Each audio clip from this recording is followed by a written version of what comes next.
Let's take another look at a triangle proof. We're just looking at our reasons. You can see the first few lines give us our givens. And the nice thing about Delta Math, if you go over those reasons, they'll be highlighted in the diagram down below. But now we're looking at this one here. AF is congruent to FC. Now, that's going to be one that's based upon one of our givens. One of our givens is that F is the midpoint of AC. So our reason here, we're going to be looking for something that talks about midpoints. And you'll see in this one that I've highlighted here in the drop-down menu, a midpoint divides a segment into two congruent segments. We click on that one. The next statement comes up and it says that AB is congruent to BC. AC is congruent to BC.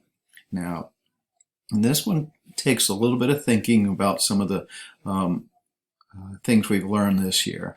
And in this case, we have an angle here A and an angle here C that were congruent based upon our first given.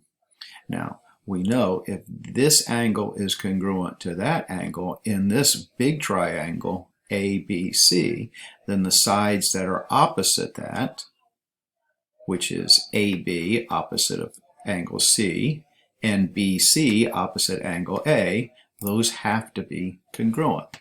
So let's look through our reasons here and see if we can find this one. There we go. It's in here somewhere.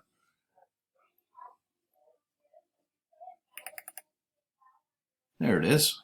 In a triangle, sides opposite of congruent angles are congruent. Let's select that one. Next comes up that AD is congruent to EC. AD is congruent to ED. Now remember, we were given that BD is congruent to BE. And we just proved that AB is congruent to BC. So now we have these two little segments that were part of the larger segments that now we're going to say are congruent. So let's take a look down here through our reasons here. And we have congruent segments subtracted from congruent segments form congruent segments. So let me select that one and then again go over the reason for that one.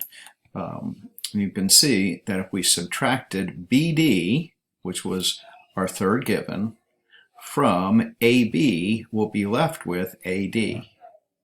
If we subtract BE, our third given, from BC, our previous statement up here, then we'll be left with CE. So these are the two segments that are left when we subtracted congruent segments from congruent segments. And now if we look at these two triangles, we have a side, angle, side, side, angle, side. So our reason that these two triangles are congruent are by side, angle, side.